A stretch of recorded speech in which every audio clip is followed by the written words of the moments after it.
Il y a des semaines où l'on sent que quelque chose se fracture, où l'on comprend presque physiquement que le monde est en train de glisser vers une zone plus dure, plus brutale, plus décomplexée.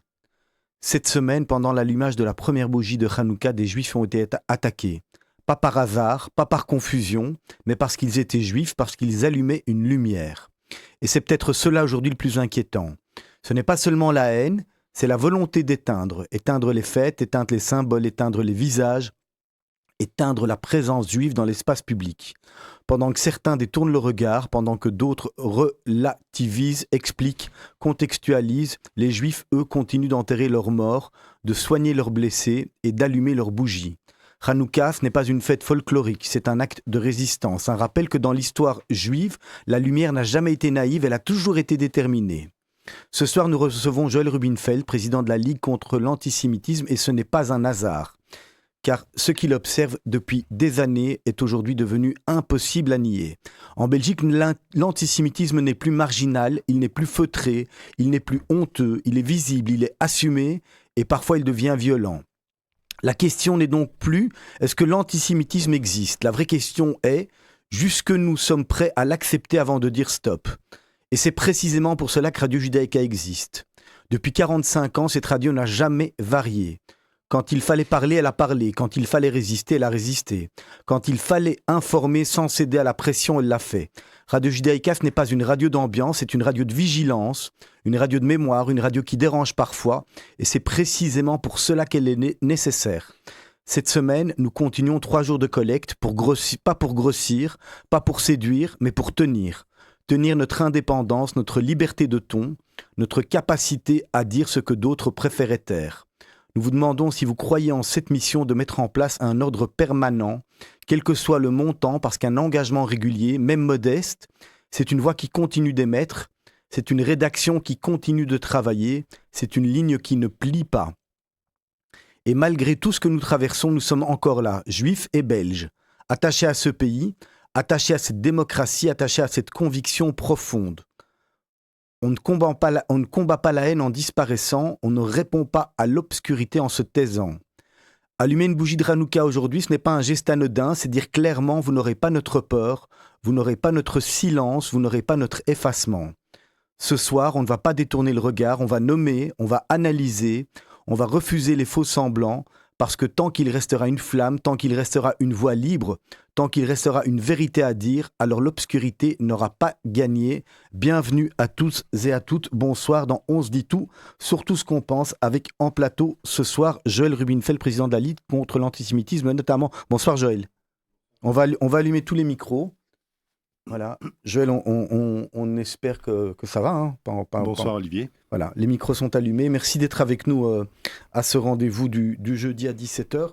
Que vous êtes de plus en plus nombreux et on en a les échos à aimer, et tant mieux. Juste à côté de Joël, on a Edouard Goldschneider. Bonsoir Edouard.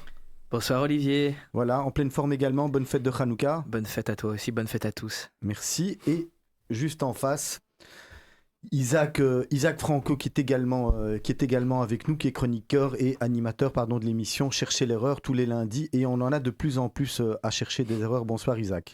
Bonsoir Olivier, bonsoir à tous. Merci à tous les trois d'être en studio. Les sujets sont à la fois lourds et à la fois pesants aujourd'hui. On va bien sûr avec Joël parler d'antisémitisme. Joël, on n'est pas face. On va revenir sur ce qui s'est passé en Australie, à Bundy. On n'est pas face à un fait divers, mais un acte antisémite forcément revendiqué. À partir de quand, finalement, on va cesser de minimiser ce genre d'attaque ? Je pense que sur la radio, ne minimisez pas ce qui se passe. Au contraire, vous tirez la sonnette d'alarme et c'est plutôt au niveau des mainstream médias, au niveau de responsables politiques, au niveau de partis politiques qui non seulement minimisent, mais certains qui accompagnent ce mouvement. On sait que depuis le 7 octobre 2023, on assiste à un tsunami antisémite, enfin quelque chose du jamais vu, sans précédent depuis la libération. Et aussi, on a observé un changement dans la nature de l'antisémitisme, puisque, faisons un petit flashback, en fait, l'antisémitisme s'est réinvité à relever le nez en Europe et dans le monde occidental depuis septembre 2000. Donc, suite au déclenchement de la seconde intifada, à 3500 km d'ici, on en a senti les répercussions très rapidement dans les rues de Bruxelles, Berlin, Il était Paris. déjà quand même bien avancé, même avant. Hein. Mais c'est-à-dire, il n'était pas aussi présent. Il n'y avait pas, par exemple, de statistiques sur l'antisémitisme avant 2000, parce que c'était, entre guillemets, anecdotique. Je veux dire, ça ne nécessitait pas tout un mécanisme d'analyse, de suivi, de courbes et autres, parce que c'était quelque chose qui était marginal. Alors, est-ce qu'il avait disparu pour autant? Non. Je pense que le conflit israélo-palestinien sert d'exutoire, est un prétexte aussi pour pouvoir remettre sur la place publique un antisémitisme qui était plus refoulé. Parce qu'il y avait la Shoah, parce qu'il y a eu Auschwitz, et donc on ne veut plus être antisémite librement, et donc cet antisémitisme a été mis en veille. Alors la veille a cessé d'être en Europe fin septembre 2000, puisque le 30 septembre, vous avez le déclenchement de la seconde intifada, qui a été notamment lancé par Arafat, et ce fameux soi-disant Mandela palestinien qu'est Marwan Barghouti, dont certains aujourd'hui le présentent comme un Mandela palestinien. Que je sache, Nelson Mandela n'avait pas les mains qui trempaient dans le sang de ses victimes en Afrique du Sud, alors que Marwan Barghouti, bien évidemment, est l'architecte de la seconde intifada qui a causé plusieurs centaines de victimes de morts en Israël, donc à partir de 2000. Alors, le 7 octobre 2023, donc l'antisémitisme a continué à proliférer depuis septembre 2000. Et on avait parfois des pics avec 100 ou 150 actes antisémites recensés en Belgique, officiellement recensés, parce que ces chiffres trahissent la réalité, qui est bien plus importante. Et on a pu observer aussi un début, une amorce d'exode des Belges juifs vers d'autres cieux qui leur semblaient plus... pardon, excusez-moi, je suis enrhumé, mais qui leur semblaient plus accueillants, c'est-à-dire d'abord Israël, mais aussi les États-Unis, le Canada, et certains partaient aussi en Australie. Alors, le nombre de pays accueillants aujourd'hui pour les Juifs est en train de se restreindre fortement. L'Australie, le Canada sont devenus des pays hostiles à l'égard de leur communauté juive et donc de nouveaux entrants aussi. C'est quoi ça, Joël, l'Australie qui est hostile? C'est son gouvernement actuel? Oui, bien sûr. Ou c'est latent, c'est de manière générale? C'est les habitants, c'est maintenant, c'est l'instant. Mais si demain il y a un nouveau gouvernement, ça pourrait ne plus être un pays hostile? Absolument. Ah, mais c'est exactement, Olivier, vous mettez le doigt sur un point essentiel. Par exemple, en Europe, un des pays les plus hostiles, c'est l'Espagne. Et si vous avez un gouvernement de droite qui revient au pouvoir, ça va devenir un des pays européens les plus favorables et les plus, pro-israéliens qu'on pourra avoir en Europe. On l'a vu avec José María Aznar, qui était Premier ministre espagnol il y a 15-20 ans, et qui était extrêmement... favorable et en soutien à Israël et en soutien à la lutte contre l'antisémitisme. Et aujourd'hui, Sanchez, qui est une des plus grandes courroies de transmission de l'antisémitisme contemporain dans le monde occidental. Donc effectivement, en Australie, c'était la même chose. Lorsque vous avez des gouvernements de droite, Turnbull et les autres dont je ne me rappelle plus le nom, c'était des Howard. Il s'agissait de gouvernements qui étaient très pro-israéliens et puis ça va de pair, en fait. Quand vous avez un gouvernement pro-israélien, c'est un gouvernement qui lutte aussi contre l'antisémitisme et qui défend ses propres juifs. Donc, aujourd'hui, vous avez Anthony Albanese, qui est un gouvernement de gauche. Vous avez la même chose avec Carney au Canada, qui sont des gouvernements extrêmement hostiles à Israël et aussi extrêmement perméables, poreux, voire complices dans la montée de l'antisémitisme au niveau local. Alors, je reviens sur ce que je disais. au-delà du gouvernement, et je vais m'adresser à Édouard Goldschneider ou à Isaac Franco, au-delà du gouvernement, est-ce qu'une fois que le gouvernement passe, il y en a un autre qui va arriver, qui sera au plus à droite ou plus à gauche, on ne sait pas. On ne peut pas être un balancier. Ce qui est important, c'est d'avoir le ressenti plutôt, moi je dirais, de la population. Est-ce que la population est antisémite? Est-ce que c'est la population? Parce qu'aujourd'hui, je donne un exemple, on a Trump aux USA et donc tout va bien. Mais demain, il n'y a plus Trump et il y a une Ocasio-Cortez ou quelqu'un qui vient aux États-Unis. Du coup, ça va être une vraie catastrophe à nouveau. Qu'est-ce qui veut répondre? Je t'en prie, Isaac. Oui, je crains que l'antisémitisme dépende de la couleur politique du pouvoir en place. On va être mal tous les 4 ans, tous les 8 ans dans chaque pays, finalement. On a un dernier exemple assez loin de nous géographiquement, c'est en Amérique du Sud. Vous aviez en Bolivie un pays qui était extrêmement hostile parce que le pouvoir était de gauche, même d'extrême gauche. Il a été remplacé par un gouvernement de centre droit et tout de suite les relations ont été rétablies entre Israël et la Bolivie. Même chose avec le Chili. Vous aviez Boric, qui était un antisémite rabique. Il a été remplacé par Cast. Il a été élu largement, avec 57% des voix contre 41%. Là, la politique du Chili va diamétralement changer à l'égard d'Israël.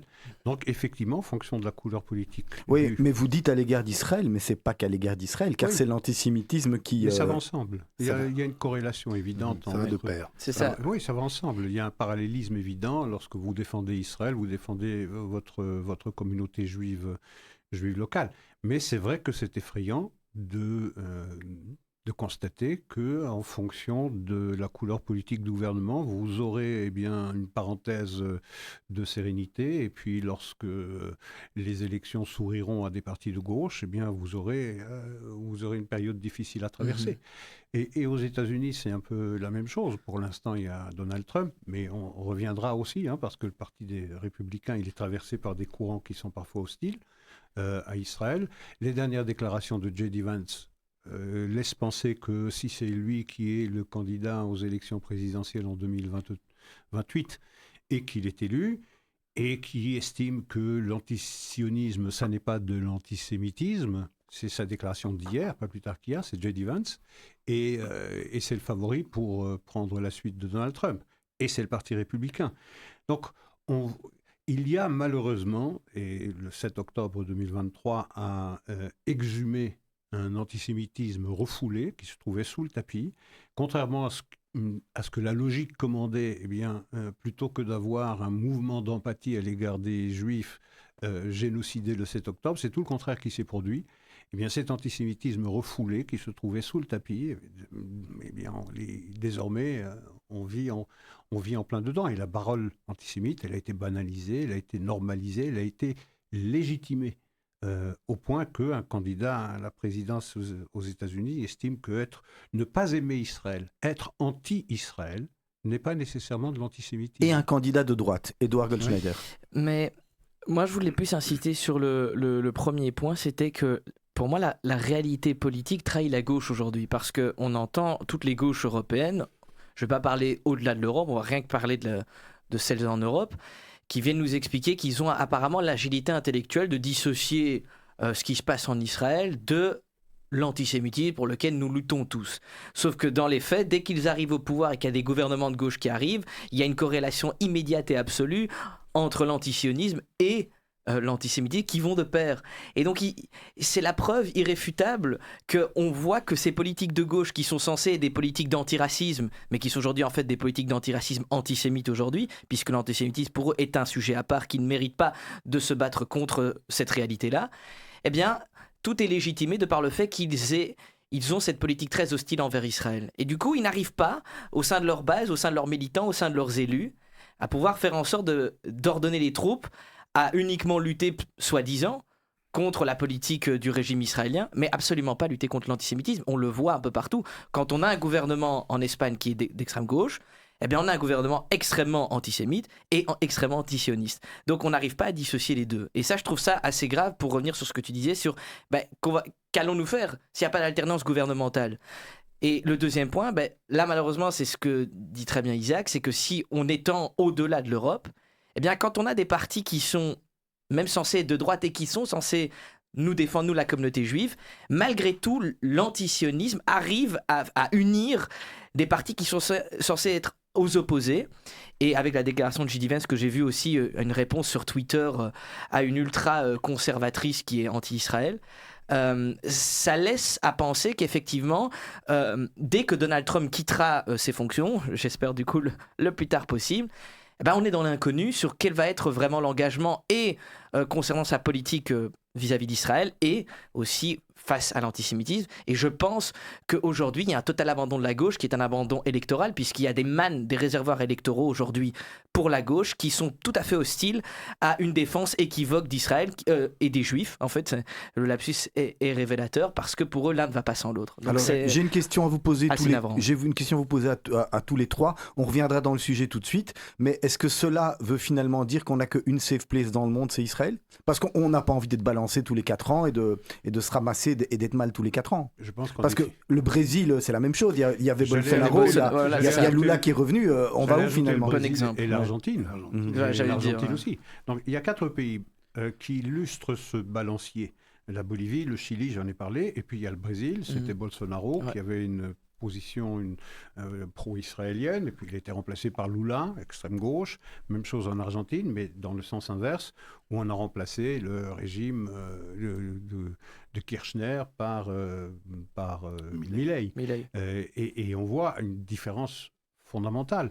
Puis il y a un facteur qui est très important, c'est que la carte de ces pays a beaucoup changé ces dernières années, ces 20 dernières années. Joël remontait à 2020, mais la carte européenne a fondamentalement changé avec l'immigration massive. L'immigration massive, ce sont des populations qui viennent de milieux culturels et culturels qui sont très différents des nôtres, qui viennent avec une représentation du monde et une représentation du juif qui se marient mal avec le vivre ensemble. Je m'excuse, Isaac, vous n'avez pas répondu à ma question. Oui, finalement, quel est le pays Est-ce qu'il y a qu'Israël pour clairement le nommer, ou est-ce qu'on peut aller ailleurs, ou est-ce qu'on reste en Belgique? Finalement, on n'est pas si mal parce que c'est ni à gauche ni à droite. Finalement, on est tout le temps nulle part. Mais même en Belgique, vous avez aujourd'hui un gouvernement qui est dirigé par Bart De Wever, qui a manifesté plusieurs fois sa solidarité et son empathie à l'égard de l'État d'Israël. Même chose avec le président du MR, Georges-Louis Boucher. Donc, ça dépend là aussi, même si chez nous, c'est matiné par des coalitions qui sont toujours assez bancales, assez fragiles. Et donc, on a un gouvernement et une parole relativement chèvre-choutiste. Il faut fâcher personne, il faut que l'attelage tienne jusqu'à la prochaine consultation électorale. Mais je pense qu'effectivement, en dernier recours, et même peut-être en premier recours, le seul pays où la sécurité du juif est assurée, c'est effectivement l'État d'Israël. Joël ? Je ne sais pas si... oui, je pense... Oui, probablement. Probablement, je pense que... Je comprends qu'on se concentre sur la question de l'antisémitisme et moi-même, au sein de la Ligue, c'est la Ligue belge contre l'antisémitisme. Maintenant, je voudrais qu'on élargisse le spectre. C'est que ce qu'on vit actuellement, et c'est peut-être là aussi la solution, c'est que ce qu'on vit actuellement, ce n'est que le hors-d'œuvre au menu de ce nouveau totalitarisme qu'est l'islamo-gauchisme. Donc, derrière nous viendront les autres. C'est-à-dire, on peut le dire aussi après samedi, vient dimanche, mais derrière nous, vient l'ensemble des démocrates, des humanistes belges, des personnes qui veulent vivre comme nous, c'est-à-dire librement pouvoir être ce que nous sommes. Et tant qu'on n'élargit pas le spectre et qu'on n'arrive pas à fédérer autour de nous une partie significative de la population belge en leur faisant comprendre la métaphore du canari juif dans la mine belge, ou du canari européen dans la mine européenne, ou du canari occidental dans la mine occidentale, eh bien, je pense que on s'en sortira pas, on n'aura que comme solution de repli Israël. Alors, j'ai un amour profond pour Israël, c'est un attachement indéfectible, c'est vraiment quelque chose de fondamental dans mon identité, mais personnellement, je ne serais pas vraiment satisfait par une solution où tous les juifs de la planète vivraient en Israël. Aujourd'hui, Israël recueille la moitié des juifs de la planète. Il y a 7,5 millions à peu près de juifs en Israël et il y a à peu près 15 millions de juifs sur Terre.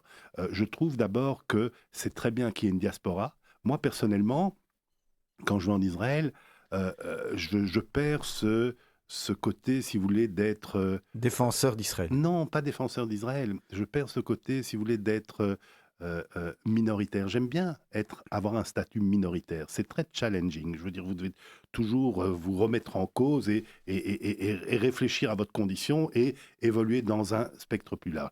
Donc, d'abord ça. Et la deuxième chose, c'est que les Juifs de par le monde apportent beaucoup dans leur pays respectif, que ce soit les Juifs aux États-Unis, que ce soit les Juifs en Belgique, que ce soit... Par exemple, au niveau des Nobel belges, on a eu, je crois, 10 ou 11 Nobel. 2 des Nobel étaient Juifs, alors qu'on présente vraiment une goutte d'eau au niveau de l'ensemble de la société, de la communauté nationale. Donc, c'est quelque chose, je veux dire, ça serait se priver d'un atout pour le monde occidental de se priver de leur communauté juive. Donc, je crois qu'il faut essayer de... Mais c'est très difficile, hein. C'est très difficile de faire comprendre ça à l'ensemble de nos concitoyens que nous ne sommes que le hors-d'œuvre alors que représente le plat de résistance. C'est très difficile, mais pour moi, ce serait personnellement la solution que je privilégierais parce que je suis né en Belgique et je voudrais pouvoir y passer le reste de ma vie et mourir de mort naturelle, bien évidemment, dans mon pays, qu'est la Belgique. Alors, est-ce qu'on y arrivera ? Je ne sais pas. Il y a la responsabilité politique, il y a l'apathie de la population, ce fameux silence des pantoufles, mais il y a une responsabilité qui, pour moi, la responsabilité principale dans ce que nous vivons aujourd'hui, c'est le quatrième pouvoir, c'est-à-dire les médias. Pour moi, la première responsabilité devant le PTB, devant le PS, devant Écolo, devant Maxime Prévost, devant Yvan Verhofstadt, pour moi, la responsabilité de la situation dans laquelle nous sommes aujourd'hui, c'est-à-dire de vivre en exil dans notre propre pays, c'est de la faute des médias. Oui, mais contre ça, Joël Rubinfeld, on ne peut pas lutter, on n'est pas des non, censeurs, on ne peut pas interdire. Non, ce n'est pas une question d'être censeur. Non, au mais contraire, je veux dire, il n'y a rien à faire. La censure, c'est plutôt Radio Judaïka qui est frappée de censure à travers les avis et cette espèce de persécution du Conseil de déontologie journalistique qui s'acharne sur Radio Judaïka, qui est la seule voix qui encore permet de s'exprimer librement et de dire des vérités qui dérangent. Elle est là, la censure. Mais quand on voit qu'au niveau de la RTBF, qu'au niveau du SOA, que ce sont des machines à diaboliser l'État juif et à, comment dire, d'une part, volontairement ou involontairement, à armer le bras des assassins de demain, d'une part, et d'autre part... C'est dur, ça. Oui, pourtant, c'est la réalité. Et d'autre part, à désarmer le bras de ceux qui viendraient nous protéger. C'est-à-dire à désarmer les résistants, je veux dire désarmer intellectuellement, cérébralement, hein, je veux dire à désarmer le bras des résistants et des justes, c'est-à-dire à diaboliser en permanence. C'est-à-dire, qu'est-ce qui se passe aujourd'hui ? C'est qu'à travers les médias, grosso modo, à travers le soir, à travers la RTBF, on l'a vu d'ailleurs le jour même des pogroms, alors que les pogroms étaient encore en cours le 7 octobre 2023 dans le sud d'Israël, à 19h30 au journal télévisé, François Dubuisson, professeur de droit international de l'ULB, vient en tant qu'expert pour expliquer, pour, je cite, nous donner les clés de ce qui se passe là-bas. Il passe 3 minutes à inverser la situation et à dire, alors que les pogroms étaient encore en cours et qu'Israël n'était pas encore dans la phase de riposte, eh bien, il a passé 3 minutes à responsabiliser Israël du plus grand massacre de juifs que nous avons connu depuis 3 ans. Et donc, les médias ont une responsabilité prioritaire là-dedans, c'est-à-dire qu'ils diabolisent l'État juif, ils en font de l'État juif le nouveau Troisième Reich, ils font des soldats israéliens et plus largement de la population israélienne les nouveaux nazis, et des juifs et des sionistes à travers le monde, parce qu'il y a beaucoup plus de sionistes que de juifs, il faut comprendre aussi ça, notamment aux États-Unis. Les juifs et les sionistes, ils en font les nouveaux collabos. Eh bien, ils ont une responsabilité fondamentale dans ce qui se passe, et je sais qu'un jour ou l'autre, au regard de l'histoire, dans les manuels d'histoire, ils devront rendre compte de ça, et je ne pense pas que le Soir ou la RTBF s'en sortent mieux que certains de leurs prédécesseurs pendant la Seconde Guerre mondiale. Une seconde, Édouard, je vais reprendre sur ce qu'a dit Joël et pour te demander ton avis, parce que Joël parle comme quelqu'un qui a mon âge, qui a son âge, on est tous d'une génération et on parle de médias. Mais aujourd'hui, moi, j'ai l'impression que les médias pour les jeunes dont tu fais partie, alors peut-être pas toi parce que tu es peut-être un petit peu plus évolué, mais les jeunes de manière générale, ils vont plus aller sur les réseaux sociaux, regarder les informations sur TikTok ou sur Instagram. Donc, ça sera de toute façon ces réseaux-là qui aussi auront cette façon, ce truc incontrôlable qui sera en eux. En fait, c'est de toute façon. Donc je vais essayer de répondre aux 2 questions que tu as posées, du coup, concernant la précédente et celle que tu viens de me poser. Concernant les plateformes médiatiques, en fait, c'est vrai de 2 manières. Les médias du service public aujourd'hui se relayent sur les plateformes de réseaux sociaux. Donc ils peuvent poster le même contenu qui s'adresse à vous, à la télévision. Oui, mais c'est pas eux que les jeunes regardent. Hein. Les jeunes, ils regardent Hugo Décrypte, ils regardent toutes ces influenceurs là, parce que, en fait, qui n'ont pas grand-chose à dire et qui font l'activité en deux. Ouais, mais comme un Daily Mail, par exemple. Ouais. Daily Mail, tu vas me dire, c'est un média plus pour les adultes. Aujourd'hui, ils font 1 million de likes quand ils font un post sur TikTok. Ils ont réussi à digitaliser aujourd'hui ces grosses plateformes et même ils ont plutôt pas mal d'argent pour relayer des flashs spéciaux. Maintenant, pour moi, c'est plus subtil que ça. C'est aujourd'hui les médias annexes satellites, comme tu dis avec Hugo Décrypte, mais surtout plus à droite, qui par exemple font et défont des présidents. Si on va aux États-Unis, on voit que c'est les Tucker Carlson, Candace Owens et tous ces médias alternatifs qui ont amené Trump au pouvoir et qui aujourd'hui, sur la rhétorique israélienne, se retournent contre lui aussi. Donc effectivement, ils ont un pouvoir d'influence et de nuisance qui, comme tu dis, ils sont même incontrôlables parce qu'ils font cavalier seul. Ils sont au café du coin, ils mettent leur caméra, ils parlent aux gens sans vitre et disent je pense que Hitler c'était un mec cool, tu vois. Voilà, c'est vraiment ce qui s'est dit encore il y a quelques jours, Nick Fuentes, tu vois. Et on aura tôt ou tard des équivalents en Europe. Donc là-dessus, je suis d'accord avec toi, Olivier. Maintenant, ça n'empêche pas que le service public, qui est le fruit du contribuable, donc c'est-à-dire de nos impôts, qui ont un devoir de déontologie, il y a des commissions d'enquête en France pour savoir si le service public, on ne devrait pas arrêter de le financer. Je pense que la question se pose aujourd'hui de manière tout à fait légitime, qu'on ait un droit de regard sur ce qui est posté, sur la neutralité, sur la pluralité d'opinion qui est défendue. Donc pour répondre à ta question, je pense que pour effectivement les très jeunes qui sont liés plus à TikTok, Instagram et au live, je pense que malheureusement à ce stade on n'a pas du tout les armes législatives pour lutter contre cette haine tout à fait dédiabolisée, mais d'autre part ça n'empêche pas que le service public soit contrôlé, soit clairement aussi pointé du doigt pour son manque d'honnêteté intellectuelle qui est réaliste. Et donc j'enchaîne rapidement pour revenir sur ta première question qui était est-ce que Israël du coup est le seul foyer de population. Moi je vais être... On se dit tout, mon cher Oli. Sur tout ce qu'on pense. Et sur tout ce qu'on pense. Donc, je vais y aller franco, hein, et je l'ai déjà dit plus ou moins ici. Comme Isaac. Comme Isaac, le grand. Non, t'as pas compris, hein. Bien sûr, quand même, Isaac Franco. Ah, voilà. Je pense très sincèrement que s'il n'y a plus de diaspora juive dans le monde, nous disparaîtrons. Nous mourrons tous, un par un. Sincèrement. Si on se recroqueville tous en Israël, ce sera la fin des juifs. Je le pense sincèrement. Je ne dis pas que quelqu'un qui dit « moi je veux me rapprocher de ma religion et du foyer juif de mon cœur » fasse son alia, mais c'est merveilleux. Je lui souhaite le plus grand bonheur, c'est tout le mal que je lui souhaite. Mais s'il n'y a plus ces diasporas intellectuelles intégrées qui disparaissent, c'est pas juste l'Europe qui va s'effondrer, que les juifs prennent leurs jambes à leur cou, c'est qu'on ne fera juste que se retirer pour que l'inéluctable se produise. Donc est-ce que maintenant la question c'est comment faut-il se battre pour que les juifs continuent en Europe alors qu'on ne nous écoute pas et qu'on ne nous défend pas? Eh ben, c'est simplement que ce choc des civilisations, il faut, avec le temps, et je pense que de plus en plus les gens se rendent compte vis-à-vis des enquêtes d'opinion et que beaucoup quand même de nos concitoyennes et nos concitoyens votent de plus en plus à droite, c'est qu'ils se rendent compte que ce qui se passe d'abord sur les juifs arrive sur eux de plein fouet. Et donc, il est clair qu'il y a une prise de conscience qui se fait, que ce soit la submersion migratoire, que ce soit le choc identitaire. Et Isaac en parlait la semaine passée avec Viviane. Et je pense qu'au-delà de notre lutte à nous, où peut-être on se sent abandonné, je pense qu'on va converger vers un rapprochement idéologico-politique où les personnes qui ont leurs ancêtres, leurs grands-parents, arrière-grands-parents, qui veulent continuer à aller à leur marché de Noël, qui veulent continuer à vivre dans un pays en sécurité, seront confrontés à nos mêmes préoccupations. Et c'est ça qui pourra, je l'espère, et il faut y croire, sinon à quoi ça sert de se lever le matin.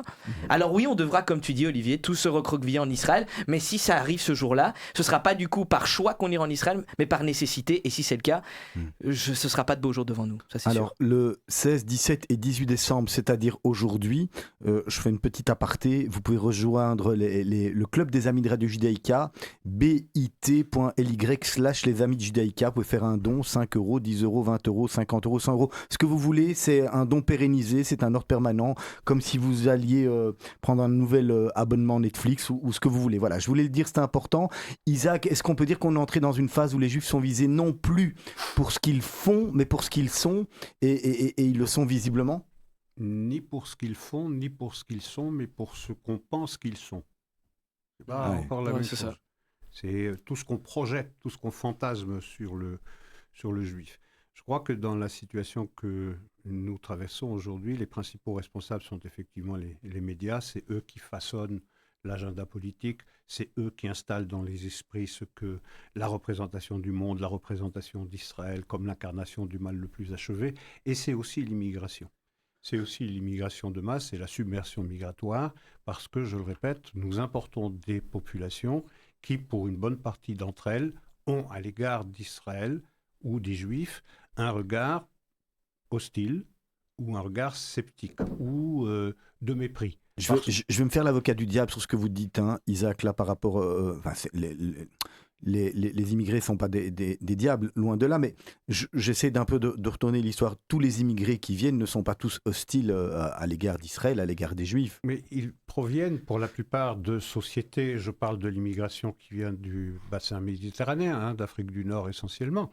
Le regard que l'islam porte sur le juif, c'est pas un regard particulièrement bienveillant. Il est dépeint comme un descendant du porc ou du singe. Il est méprisé dans la représentation musulmane. Le juif est un citoyen de seconde zone qui vit sous le statut de la dima, donc c'est un dhimmi, c'est un citoyen de seconde zone qui doit payer pour sa protection via la jizya. Et puis vous avez ce juif qui revient en majesté sur sa terre ancestrale et qui inflige défaite sur défaite à ce monde musulman. Il y a donc une grande blessure narcissique qu'il se montre incapable de dépasser. Et puis il y a ce nouveau phénomène du wokisme qui divise le monde entre oppresseurs et opprimés. Et dans cette division, vous avez le juif qui incarne l'oppresseur par excellence, puisqu'il cumule à la fois la tare d'être un colonialiste, un voleur de terre, un impérialiste. Il pratique l'apartheid, la discrimination, et crime d'entre les crimes, il commet un génocide. L'accusé de ce crime-là, il est écarté du genre humain. Et de l'autre côté, vous avez l'opprimé. Vous avez l'opprimé dont le Palestinien représente la figure fantasmée, la figure idéale. Et dans ce schéma binaire, l'oppresseur ne peut jamais être victime. Le 7 octobre, il a certes été victime d'un génocide, d'un massacre, d'une razzia, de ce que vous voulez, mais s'il a été victime, c'est parce qu'il est coupable. Exact. Et qu'il a provoqué son bourreau et il l'a placé dans une situation où il n'avait pas d'autre choix que le recours à la violence. Ce qui veut dire que le juif ne peut jamais être victime. C'est pour ça qu'on relativise toujours et qu'on passe toujours lorsque les juifs sont victimes, où on cherche toujours des excuses à l'assassin. Donc le juif n'est jamais victime et le bourreau, lui, n'est jamais bourreau. C'est-à-dire que lorsque le Palestinien tue, il tue parce qu'il n'a pas le choix. Et donc lui-même est victime de la société. C'est la même chose ici. Dans les assassinats de Toulouse en 2012, ou bien de Mireille Knoll, ou bien de Ilan Halimi, ou de Sarah Halimi, c'est jamais la faute de l'assassin. C'est la société qui est responsable et qui a placé l'assassin dans une situation où il n'avait pas d'autre choix que le recours à la violence. Et souvent ils sont fous et on les trouve déments. Le juif n'est jamais victime, et on l'a vu d'ailleurs dans les premières réactions des autorités australiennes après Bondi, après dimanche, c'est que pendant longtemps, Eh bien, Anthony Albanese, le Premier ministre australien, a été incapable d'aller au-delà de la qualification de fusillade. Ça n'est que plus tard, lorsqu'il y a eu un tollé au sein de la communauté juive, qu'il a reconnu qu'il y avait là un attentat antisémite qui visait explicitement les juifs. Donc il y a une espèce de pudeur de Roséa. On ne peut pas dire du juif qu'il est victime. Il ne peut jamais l'être. Il est victime du sort il est en fait, en dernière analyse, le responsable du sort qui le frappe. Pour revenir à à la question précédente que vous posiez, est-ce qu'il reste Israël, est-ce que c'est le dernier recours?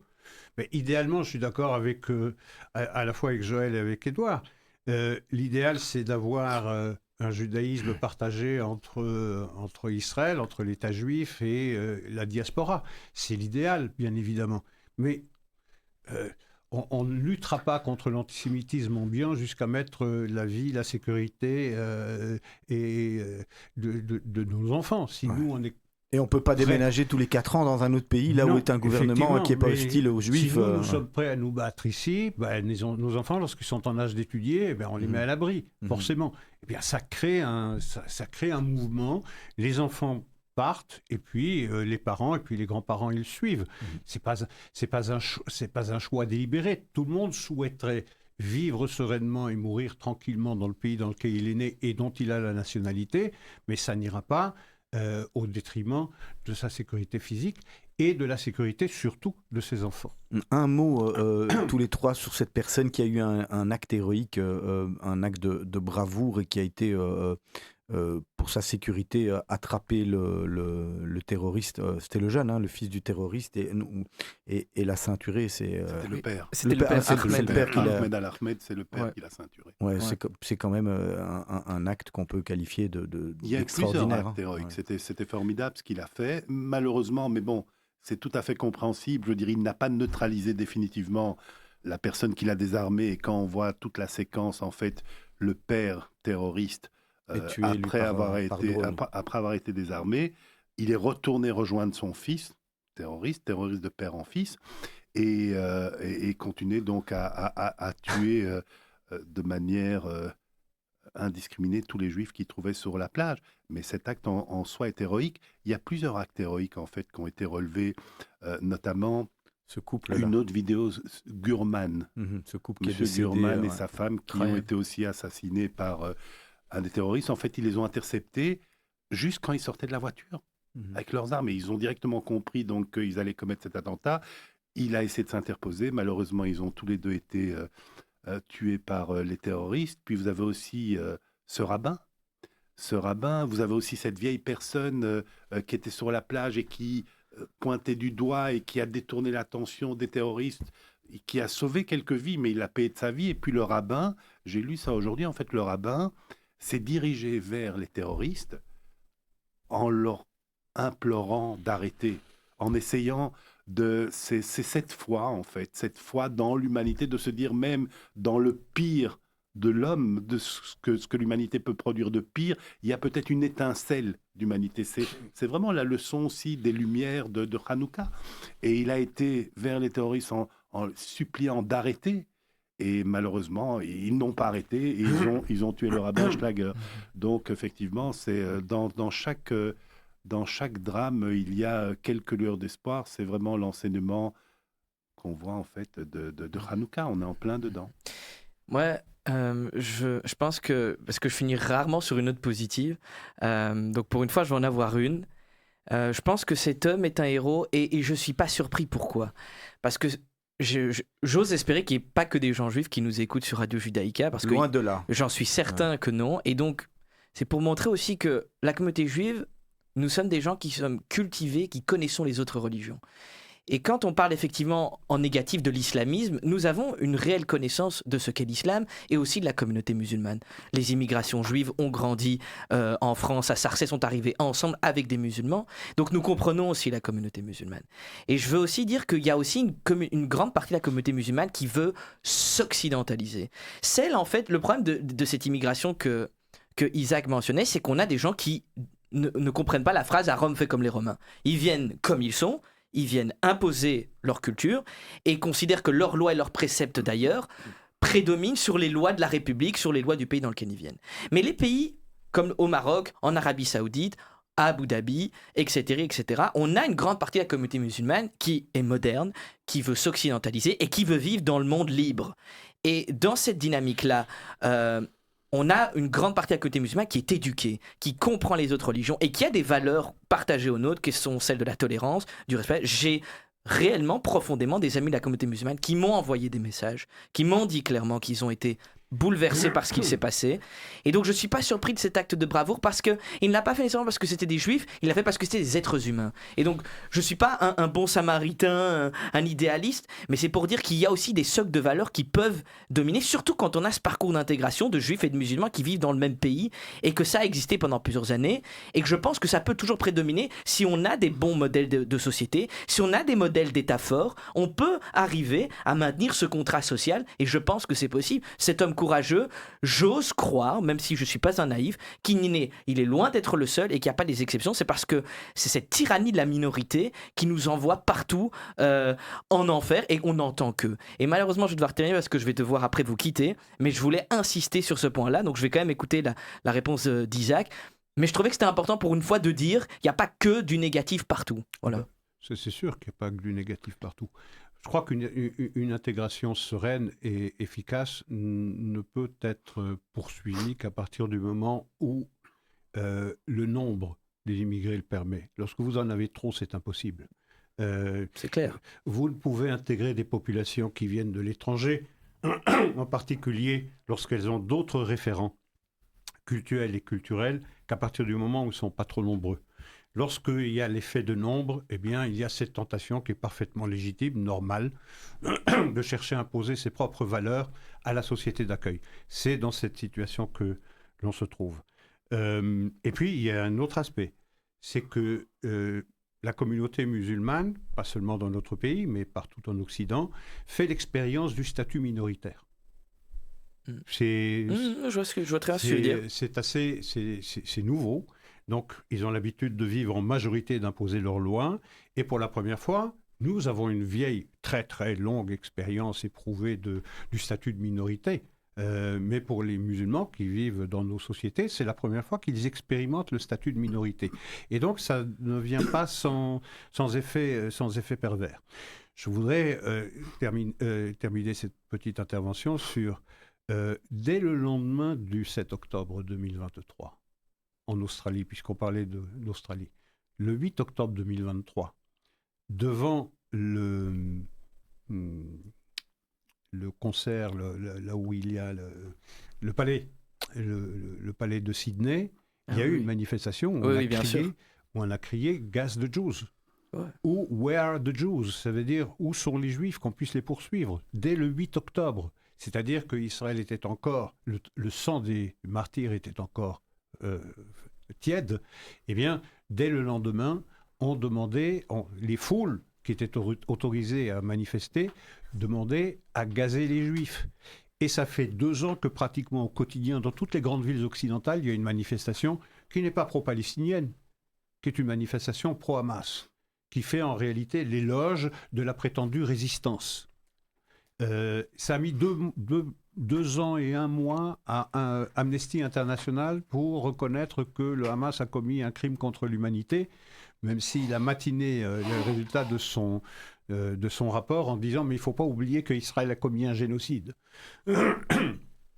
Lorsque vous avez dans les rues de toutes les villes occidentales des foules océaniques qui manifestent sous le slogan « de la rivière à la mer, la Palestine sera libre ». Lorsque vous avez ces mêmes foules qui manifestent en criant « Kill IDF » et « Globalize Intifada », il ne faut pas s'étonner qu'on finisse par passer à l'acte. Il y a même quelqu'un, pas dans n'importe quelle ville, à New York, qui a été élu sur ce programme « Globalize Intifada ». Et lorsqu'on lui demande s'il désavoue ses propos, non, il ne les a pas désavoués. Mais c'est ça, globaliser l'intifada. C'est ce qui s'est passé à Bondy. C'est ce qui se passe un Shabbat dans une synagogue à Manchester, à Washington ou à New York. C'est ce qui s'est passé lorsqu'on a interdit aux Juifs de venir assister à un match entre Aston Villa et le Maccabi de Tel Aviv. Il s'agit ici vous parliez dans votre édito d'effacement de la communauté juive. C'est de cela dont il s'agit. Il s'agit de les effacer de l'espace public. Il ne faut pas qu'ils la ramènent. Il ne faut pas qu'ils existent de façon visible. Et c'est la même chose pour les chrétiens, pour tous ceux qui ne sont pas musulmans. Voyez le nombre de villes qui décident de renoncer à l'organisation d'un marché de Noël ou qui débaptisent le marché de Noël pour l'appeler voilà, les plaisirs d'hiver. Donc, on se cache dans son propre pays. Donc, ils ont pris possession de la rue et ils dictent l'agenda. J'ai une question à vous poser à tous les deux. Quand une agression vise un juif, pourquoi est-ce que c'est encore si difficile d'en reconnaître finalement le caractère antisémite ? Qu'est-ce qui fait qu'on n'arrive pas à nommer les choses, hein, comme le dit le proverbe, le mal nommé les choses rajoute au malheur du monde. Mais Joël, votre réponse ? Il y a un déni. Alors, je n'ai pas vraiment une réponse précise à ça, bien que je me pose la question depuis un petit moment.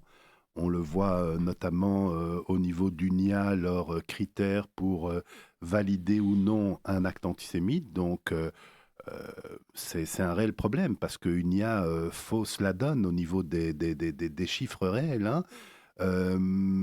Alors, j'ai pas vraiment de réponse. Une des pistes, si vous voulez,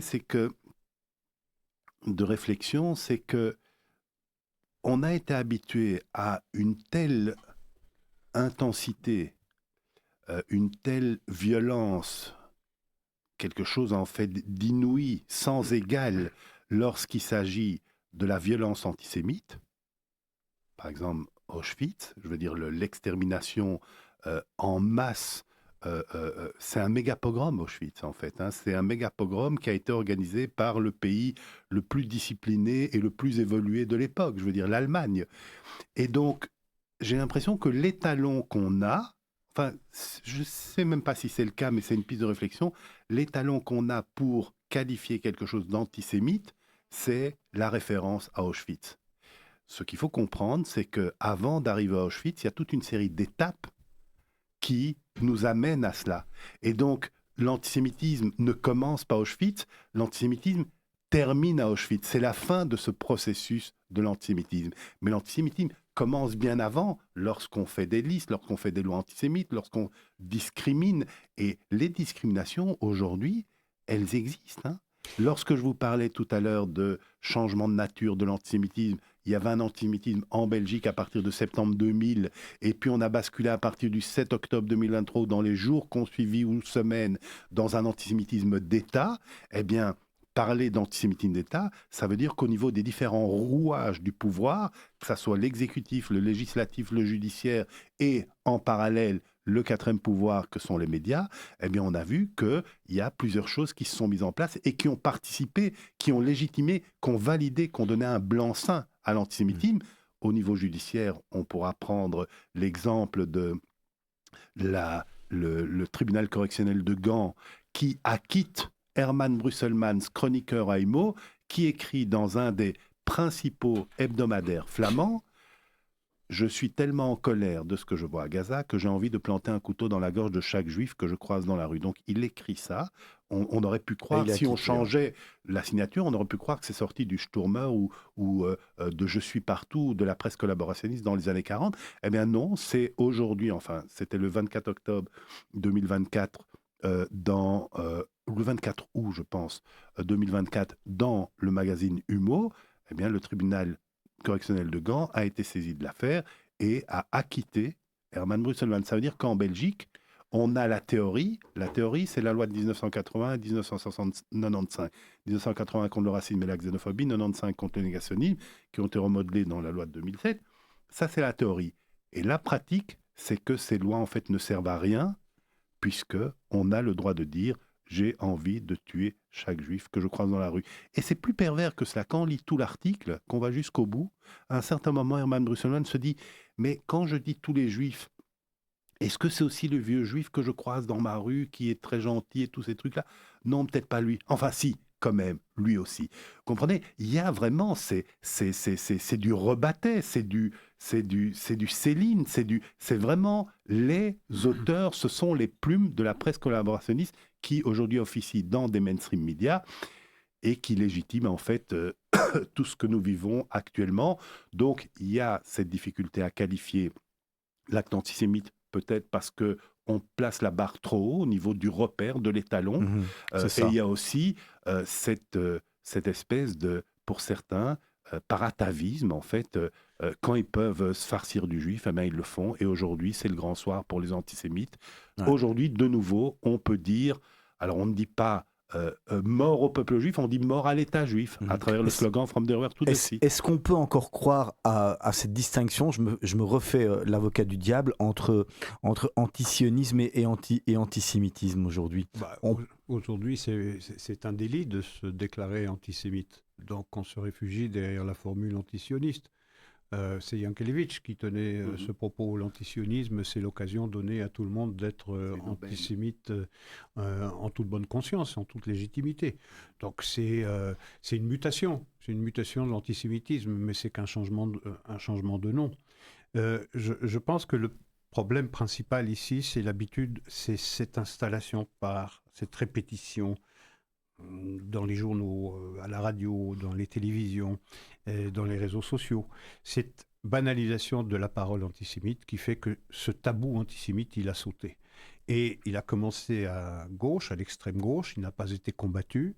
Et maintenant, ce tabou ayant été détruit, eh bien, il est en train de cancériser également la droite du paysage politique. Je me réfère en particulier aux États-Unis. Vous savez, Joël disait tout à l'heure, l'antisémitisme, son point culminant, c'est Auschwitz. Ouais. Ce qui le prépare, c'est la parole antisémite. Lorsqu'elle est banalisée, lorsqu'elle est normalisée, institutionnalisée, légitimée, ça commence toujours. La violence, elle est toujours précédée par les mots. On l'a vu pour Auschwitz, on a préparé pendant au moins 12 ans par l'installation du régime nazi en 1933, une dizaine d'années, jusqu'à la conférence de Wannsee en janvier 1942, on a préparé les esprits à accepter l'idée qu'on va se débarrasser de tous les juifs. On a préparé à ça. Au Rwanda, c'était pareil. Radio Mille Collines a préparé les esprits au meurtre. Et ce qui fait que les esprits étaient préparés à ça, pour le passage à l'acte. Et ça a été un génocide à l'huile de coude. Ça n'a pas été fait avec des moyens industriels comme l'Allemagne nazie, mais c'était fait à l'huile de coude. Ça veut dire qu'un très très grand nombre de la population y a prêté littéralement la main. Et pour revenir à ce que disait Joël, qu'on place la barre très haut en se référant à Auschwitz, pour moi, le 7 octobre 23, c'est Auschwitz. C'est même pire par certains côtés, parce que ça n'a pas été un assassinat désincarné, ça a été un assassinat où il y avait un meurtre collectif, un pogrom, où il y avait, et c'est ça la grande différence avec le génocide nazi, de la joie, de l'exaltation. Isaac Franco et Joël Rubinfeld, il nous reste quelques minutes à tous les deux. Je vais vous demander, dans un monde idéal, qu'est-ce que demande concrètement la Ligue contre l'antisémitisme aux autorités belges? Qu'est-ce qu'on pourrait faire aujourd'hui avec le constat qui est le vôtre à tous les deux, celui d'Edouard qui est parti et qu'on reverra probablement, j'espère, jeudi prochain? Qu'est-ce qu'on pourrait faire pour que ça aille mieux? Essayons de trouver des solutions. Vous avez 2 minutes chacun pour nous donner des solutions concrètes. Si vous étiez Premier ministre ou chef du gouvernement et tout le gouvernement avec vous qui vous écoute, Joël, qu'est-ce qu'on fait? Et Isaac, même question. Première chose, c'est appliquer la loi. Donc, on a. Est-ce que la loi est bien faite déjà? Oui, on a globalement, il y a peut-être certaines choses à améliorer, mais on est assez bien armé. Je veux dire, la France l'est un peu mieux que nous, mais on est assez bien armé avec justement la loi de 81 et 1995. La deuxième chose, c'est repenser la culture médiatique, et notamment à travers la chaîne publique. La chaîne publique, il y a une responsabilité particulière. Je veux dire, elle est financée. Ouais, mais il n'y a pas que la chaîne publique, on l'a dit, il y a tous les autres journaux, il y a les réseaux sociaux, etc. Après, vous avez des chaînes privées où ils ont leur propre ligne éditoriale et ils peuvent gérer les choses de manière indépendante. Par contre, au niveau de la chaîne publique, ils ont certaines obligations que n'ont pas les autres médias parce que la chaîne publique est financée par l'ensemble des contribuables. Donc, ce qui se passe, par exemple, moi, à titre personnel, enfin en ma qualité de président de la Ligue, je sais de manière très certaine que je suis boycotté par la RTBF. Et ça n'a pas tardé, c'était à partir de octobre ou novembre 2023. Donc, il y a eu un mot d'ordre très précis qui m'a été confirmé. Ça, vous avez des preuves de ça?